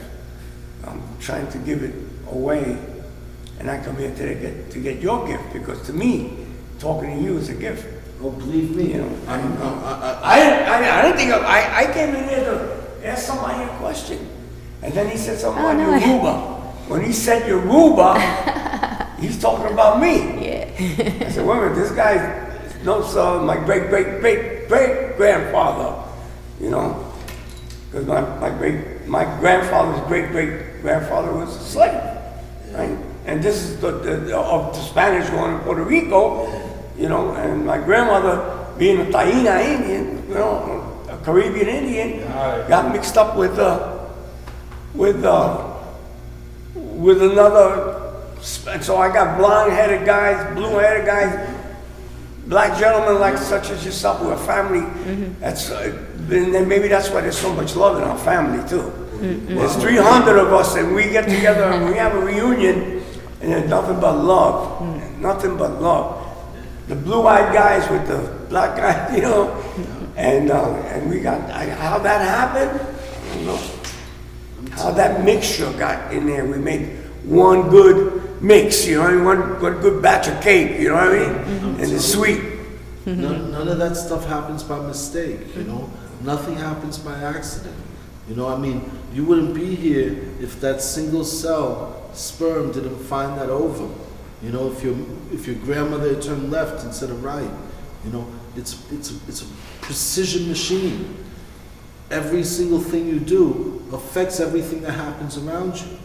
You being here right now, being recorded in this thing, you're affecting people in ways that you have no idea the consequences of those effects. And each one of us being absolutely free, doing our absolute own thing, ends up sculpting each and every one of our lives. Everyone comes together to sculpt everyone's experience. And that sculpting is not random. It is specific and it is precise, and the timing of it is also specific and precise. You know what I'm saying? And that's why I feel things like the truth doesn't really matter. What really matters is that it's all true. That regardless of how big a lie Trump says, his statements have an impact that is perfect and precise. Just like the person fighting him, their statements has an impact that's perfect and precise. And each person who is listening, and he has the right to be him. of course, And not only does we he have the right to be us, and Not- we have to allow Not people only- to be who they are. And it's like we don't have to go to war over it either. You know what not I mean? only does he have the right to be what he is, but he being what he is makes it possible for you to be what you are. Makes it possible for you to differ with him. Makes it possible for you to have a reflection of what you do not want to be. Right. You know what I'm saying? Therefore, making it clearer to you what it is you actually want to be. You know what I'm saying? Makes me want to be a better person too. And, I don't know whether it's better or worse. That's the thing about it. I would not say that I'm a better man than Trump. I would not say that Trump is a worse man than me. I would say it. No, I would not. I'd say I would say it. choices. No, I wouldn't even say better choices. I would say that with the experience I have, I would not make the choices. I would not fight the fights. I would not present the ideas that Trump presents. Now, I understand enough of Trump's experience to understand why he makes the arguments he I makes. understand some of it too. I understand some of it too, because I'm on the other side of what he's trying to Exactly. defend his people from. Exactly. I come from the projects. I come from welfare. I come from help. All the- HRA. all the, you know, all the things that all the things that he hates. not only hates, but all the things he feels would be hellish to go through. All the things he feels would be the worst to be. And I don't feel they're the worst to be. I feel blessed by my experience coming up in the ghetto. I feel blessed by the people who I came up with, just like you feel blessed by your Taino or Moreno and Castilian background. You know, all of them are a blessing. But I can feel the African blood in me, and I would never deny it. I feel And my that- mother's black, and I'm proud of my I mother. feel that African blood in every culture around the world. You know what I'm saying? When I look at European culture, I look at it as a a far north Africa's. When I look at Chinese culture, I see it as a far east Africa's. You know what I'm saying? When I look at the Americas, I see them as a cousin of the Africas. You know what I'm saying? You know, we are A3 merry cousins. We are A3 merry kin, a kinfolk, a singular people. And anything that you see in any culture around the world, you'll find in Africa. And anything you'll see in any culture around the world, you'll find in the Americas. Because it is the alpha and omega of our identity. We existed as a whole from our origin all the way to our destination. And our destination was not the United States. Our destination was not the Americas. Our destination was to become a world organism. And that's what we've reached. We've reached the point of going from a single continent organism to separated continents to a single breathing, energy exchanging, information moving, product shipping being. A body that is whole and interconnected and cannot really be understood by studying any of its parts. You know what I'm saying? You know? So, I mean, you know, to me, the fight I'm having is a fight that I know I've won. For me, Trump, he's a warrior. He worries about stuff. He worries about whether the Chinese are going to beat him. He worries about whether he's going to go broke over on making sure that people get access to the basic needs of the human condition. He worries about all of this stuff. I don't worry. I'm a soldier. He thinks he's a warrior. You see? That same word, you could be worried or you could be a warrior. Right? I'm saying that warriors are different than soldiers. Warriors worry about who's going to win. Soldiers already know one soul Jah, one soul God has won. You know what I'm saying? I just play the game because it's to be played. I already know who started the game and who loses. Who loses? Anyone that doesn't recognize God. You know what I'm saying? If you recognize God, you're guaranteed to be a winner. So then the culmination of Yoruba is the acknowledgement of God. To me, the culmination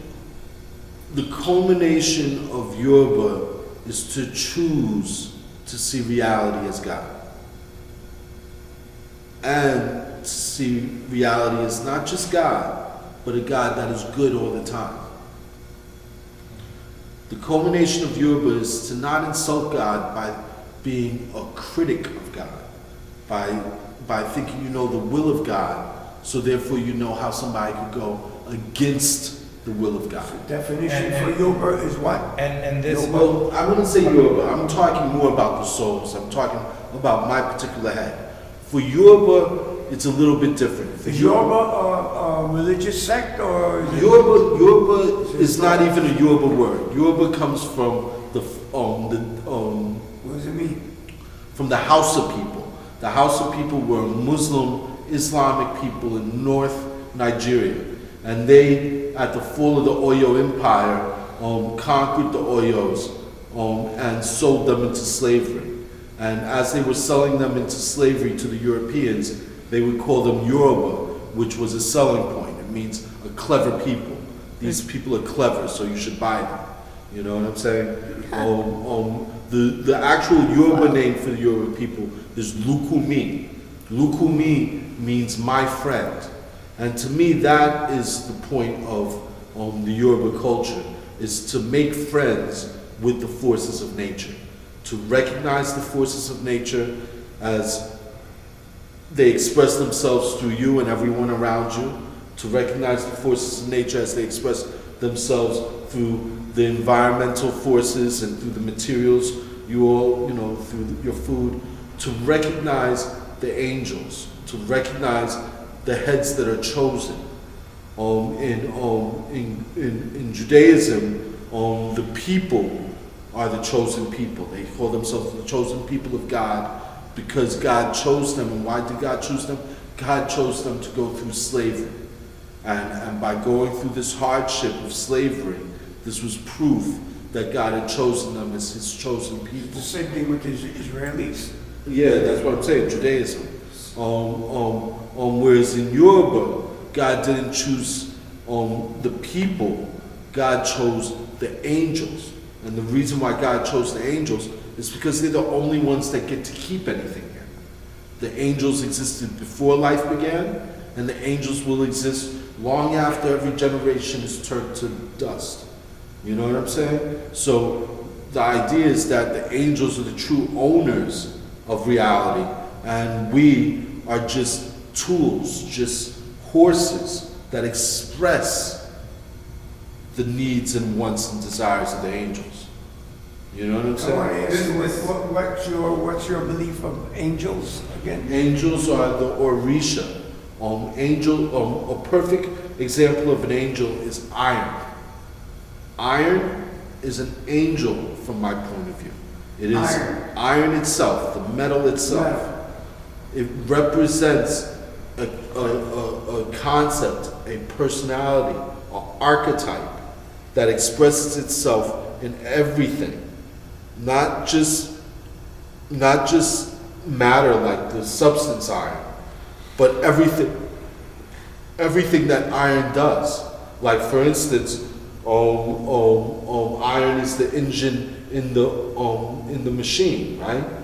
That's Ogun is my heart, pumping back and forth. And what is it pumping? It's pumping blood. What is that blood? It's a hemoglobin with two. It's a hemoglobin with two atoms of iron in it. So you have this whole big molecule all wrapped around two atoms of iron.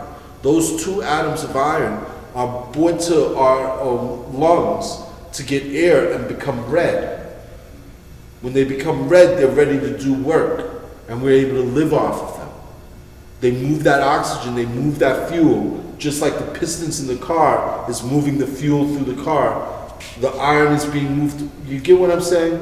So basically, these are forces that sculpted life itself.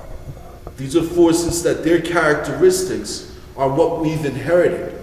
So when somebody says, you have corazon, man, you have heart, you know what I'm saying? They're talking about Ogun. You have the spirit of Ogun. You have that spirit of a warrior, a spirit of a soldier, a spirit of the loyalty of a dog. You know what I'm saying? Or when they talk about, you're so fresh-mouthed. You know what I'm saying? Or you're so cute. they're talking about Oshun, you know what I'm saying? They're talking about those fresh waters, you know what I'm saying? Oh, you know, with these characteristics are what we use to express ourselves. You know, when I bar my teeth like that, when I grimace, that's Ogun. That's the letting you know this could become violent. You know what I'm saying? Or when I smile and I'm serving, asking to come, that's Oshun. You know what I'm saying? You know, when all of these characteristics are strung together like beads. And just like the colors here that represent Ogun, black, green, red, you know, you see these colors come up with people who have no idea what Ogun is or what Ogun means, but nonetheless the angels expressing themselves through it. You know, I don't know whether the fire department knows Chango, but I know that Chango is all about burning house.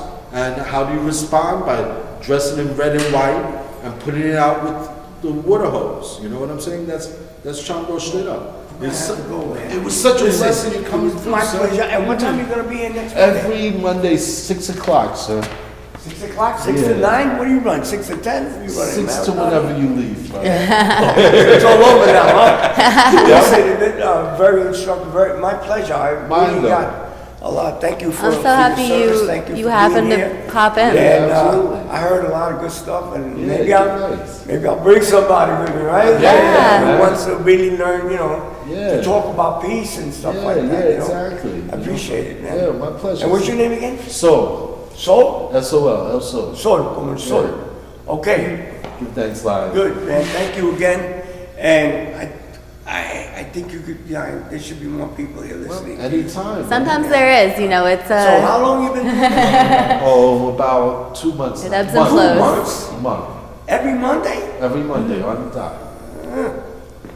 I don't know if I can come every Monday, but I'm here today and I'm looking forward to being there next Monday. Yeah. No obligation, just the open No door. habla. Take care of yourself. Bon right? tu play, I bye-bye. have to Be go well. because my wife would probably go wonder, you went out to get a container of milk? All right, take care. You will. Thanks a lot, you guys. All right.